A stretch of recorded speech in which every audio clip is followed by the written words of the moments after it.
Sejam muito bem-vindos. Eu sou a Jane Cruz, especialista em gerontologia, e é um prazer estar aqui para explorar um tema tão sensível e importante. Você já parou e já se perguntou por que um ente querido em sua fase idosa começa a agir de forma diferente? Essas mudanças podem ser indicadores cruciais de necessidades. Juntos, vamos desvendar estes sinais com conhecimento e empatia. Convido vocês a se juntarem a esta conversa. Curta, comente, compartilhe este conteúdo para que mais pessoas possam abordar essa situação com atenção, carinho, que os nossos idosos merecem. Vamos entender um pouquinho esse processo, essas mudanças comportamentais que ocorrem aí no processo de envelhecimento. Seja no grupo senescente, o envelhecimento saudável, seja que principalmente no grupo senil, no envelhecimento patológico. Quando a gente fala lá, lembra daquele conceito, o envelhecimento, ele é sim um processo intrinsecamente biopsicossocial. As mudanças de comportamento são observadas aí, né, na medida que o processo de envelhecimento ele vai acontecendo, principalmente quando a gente agrupa neste processo de envelhecimento as patologias que comprometem a parte cognitiva, então a gente vai perceber mais nitidamente essas mudanças comportamentais. Claro que aqui eu quero deixar clara essa informação que não é só numa condição de envelhecimento patológico. No envelhecimento saudável também nós podemos perceber essas mudanças comportamentais. E em que aspecto? Vamos falar das mudanças biológicas. Então, quando eu falo do biopsicossocial biológica, vai envolver aí o estado de saúde e basicamente as medicações o qual ele faz uso, que pode alterar aí a parte comportamental dessa pessoa idosa. Já nos aspectos psicológicos, o que a gente percebe de mudança é um impacto na parte cognitiva e no comportamento emocional. Então, isso é um outro ponto aí de atenção nessas mudanças comportamentais. E o social nós vamos observar que isso está muito intrinsecamente ligada à questão das perdas e do isolamento. Então, são fatores importantes aí que precisam estarem atentos, prestarem atenção neste comportamento para que possa agir aí com carinho e empatia aí que os nossos entes queridos, os nossos idosos merecem. É crucial entender este comportamento aí, quando eu falo entender, essas mudanças comportamentais, ela é uma forma de comunicação. Quando o idoso ele não consegue expressar suas necessidades, automaticamente, quando eu falo assim, ele não consegue se colocar, se posicionar verbalmente. Então, ele vai ter uma alteração comportamental. Isso vai expressar, ou seja, vai ser uma forma de comunicação para que o outro perceba uma necessidade, seja ela física, seja ela emocional, seja ela social aí. E por trás dessas mudanças, o primeiro passo é agir aí com empatia e o carinho que os entes queridos aí eles merecem.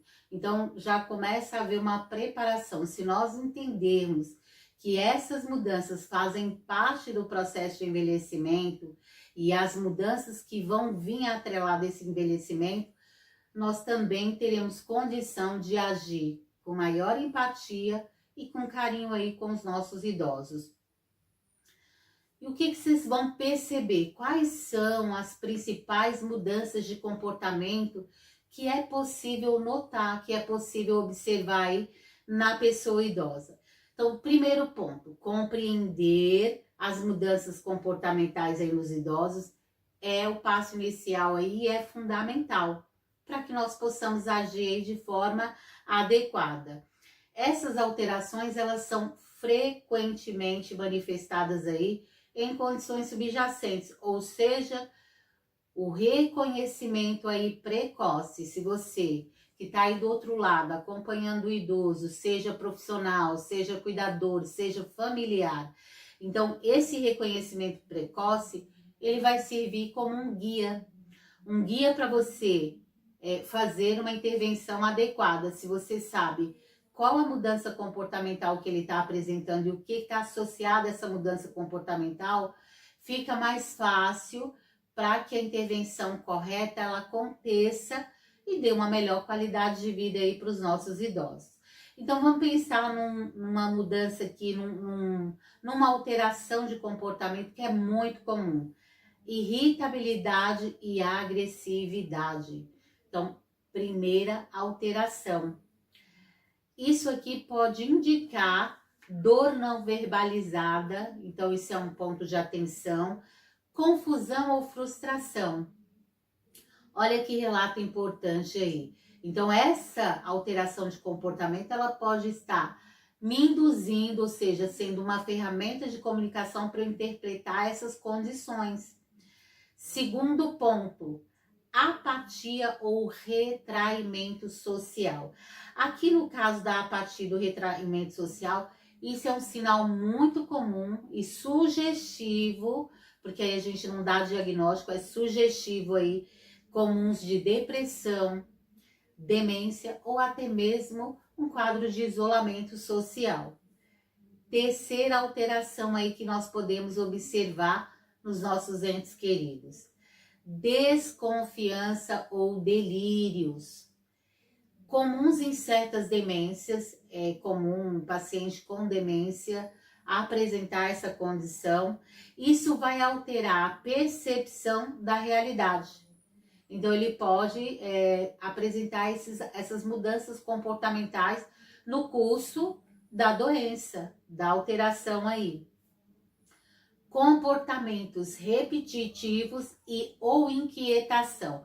Neste caso aqui, é frequente em condições aí que vão afetar ou afetam a cognição, como perambular ou repetir frases. Então, ter esses comportamentos repetitivos, isso é uma alteração comportamental. Então, tem que estar atento qual que é o gatilho que está despertando essa alteração.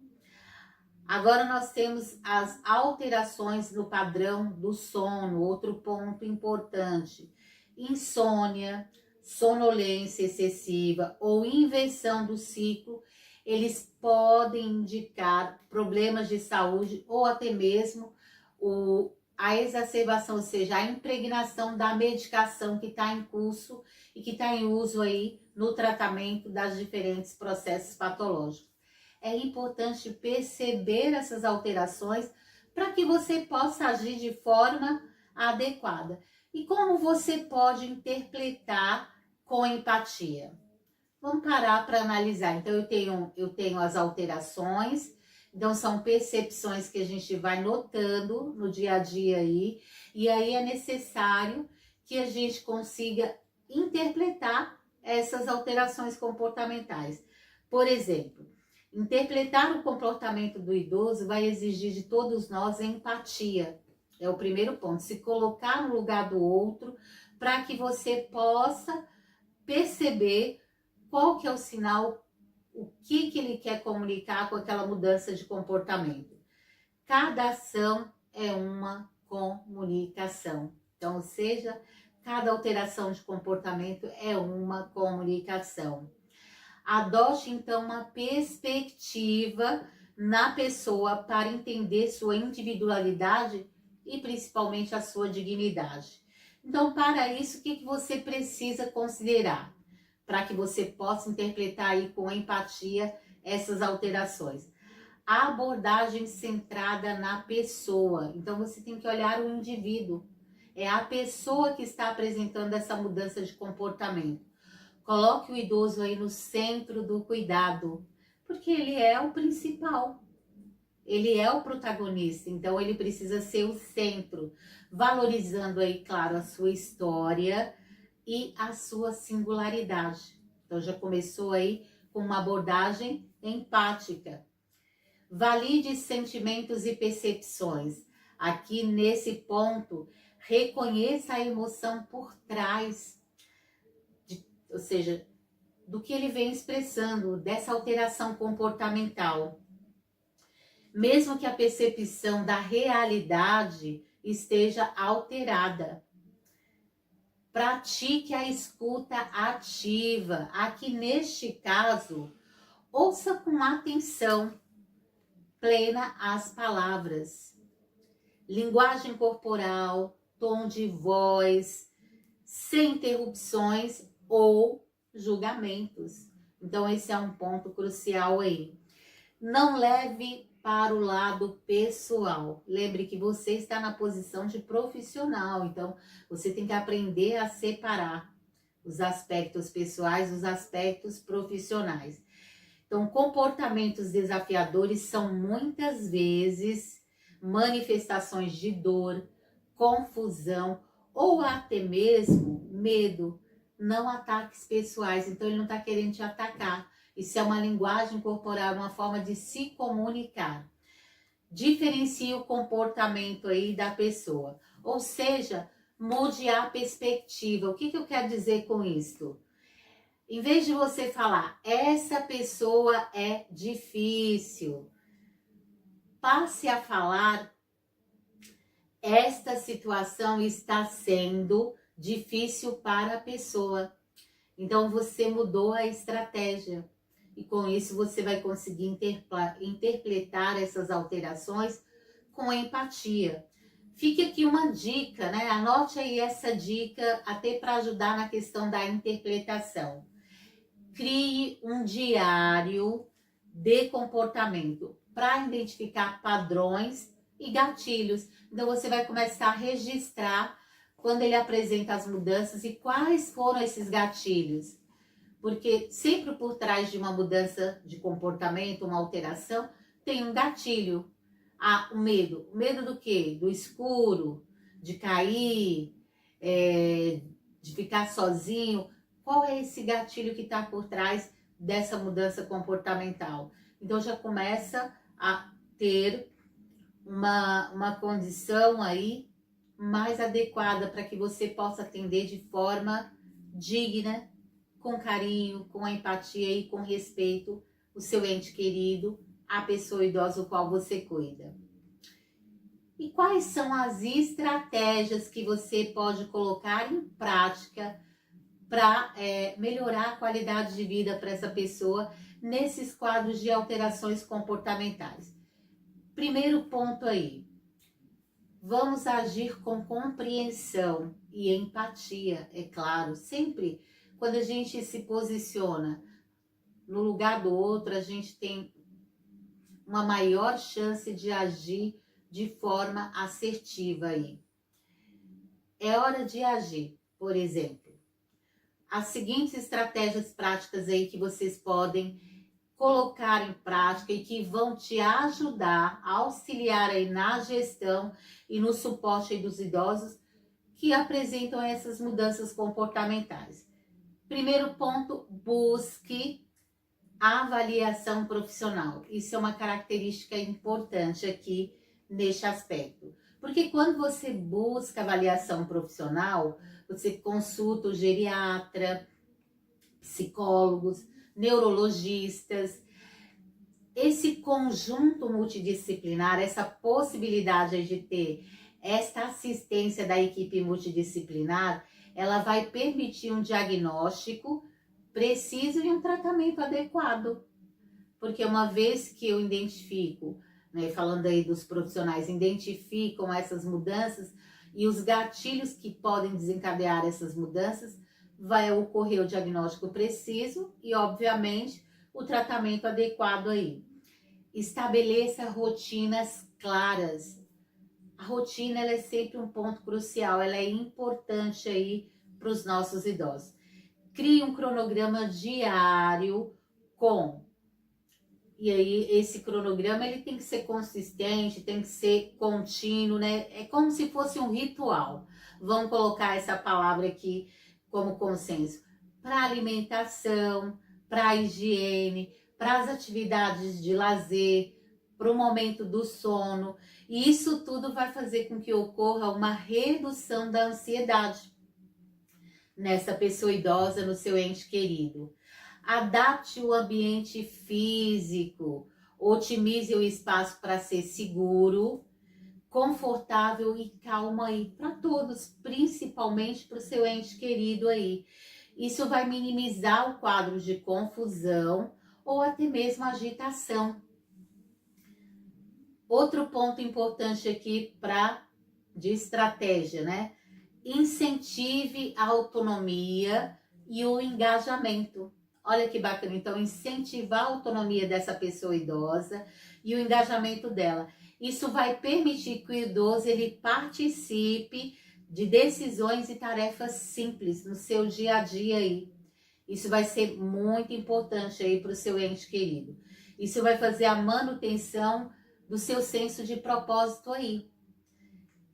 Adote comunicação simples e direta, que é uma outra estratégia importante aí para ser executada.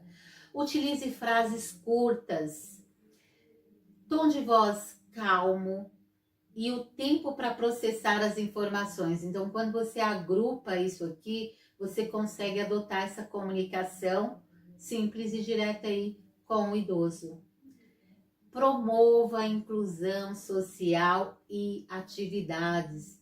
É muito importante, corpo sã, mente sã. Então é importante essa interação social aí.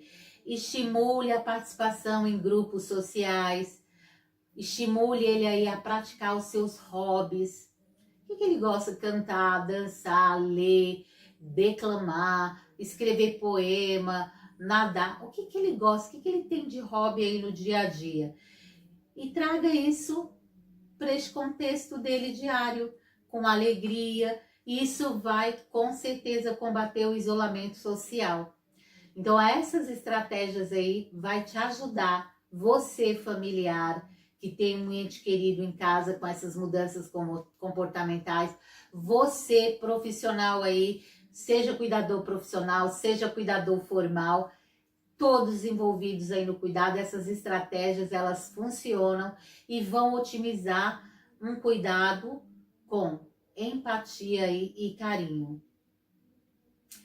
Lembrando que, falando aí diretamente para você, cuidador para se sentir empoderado. Cuidar de idosos com mudanças de comportamento é sim desafiador. Isso eu deixo claro para todos vocês que estão aí do outro lado. Para a sustentabilidade do cuidado e do bem-estar de todos, é fundamental que você, cuidador, receba apoio e capacitação. Então, quanto mais capacitado, quanto mais suporte emocional, quanto mais suporte no cuidado nós tivermos, vocês tiverem, com certeza este cuidado vai ser mais efetivo e você vai estar empoderado, né? Seja você cuidador familiar, seja você cuidador formal, ou seja você cuidador profissional, falando aí do grupo da enfermagem. Autocuidado e suporte emocional. Então, uma dica aí para que vocês coloquem em prática aí no dia a dia. O bem-estar nosso, seu, cuidador é vital e impacta diretamente a qualidade do cuidado. Como que eu posso cuidar do outro se eu não estou bem? Então é importante que eu esteja bem para que eu possa dar o melhor cuidado para o outro. Então priorize atividades de relaxamento. Não hesite em buscar suporte profissional e seja de um profissional, seja de amigos, seja de familiar, mas é importante buscar esse suporte. Redes de apoio é um outro ponto importante para que você, cuidador, esteja empoderado aí. Não enfrente os desafios sozinho, porque aí a carga ela fica mais pesada, a gente vai acabar nos sobrecarregando emocionalmente. Não é só a sobrecarga física, mas é falar da sobrecarga emocional. Utilize grupos de apoio, psicoterapia, centros de convivência para compartilhar as experiências aí, receber orientações e ter um tempo para si, para você. Você não está sozinho, lembre-se disto. Seu cuidado transforma vidas, inclusive a sua. Por isso que é importante você se empoderar, traçar essa rede de apoio aí para que você possa estar melhor preparado aí para um cuidado de maior qualidade. Chegamos ao fim dessa jornada, deste bate-papo aqui e sobre as mudanças de comportamento aí no idoso. Esperamos que as informações, estratégias aqui compartilhadas hoje ajude você, cuidador familiar, cuidador formal, cuidador profissional, a agir ainda mais com empatia e com compreensão aí, promovendo bem-estar para o outro, que é o idoso que você cuida, de quem você cuida aí é importante. Agradeço imensamente a sua presença até o final deste vídeo e a sua atenção, que é o mais importante aí. Seu compromisso faz toda a diferença. Então, convidamos você a continuar a conversa em nossas redes sociais, compartilhe as suas experiências, confira vídeos aí complementares onde eu falo dos aspectos cognitivos, da parte da memória, de você, cuidador, quais são as suas atribuições. Tem uma série de conteúdos aí e eu conto com vocês aí nesse novo desafio. Esse novo desafio é alcançar aí as 4 horas aí de audiência, de vídeos assistidos aí. O link tá aqui abaixo na descrição. E lá na comunidade também eu vou deixar o link afixado desse vídeo de hoje. Espero que vocês coloquem em prática aí todas as estratégias e depois comentem, deixem aqui nos comentários quais as estratégias funcionou para você no seu dia a dia aí de trabalho. Até o próximo vídeo!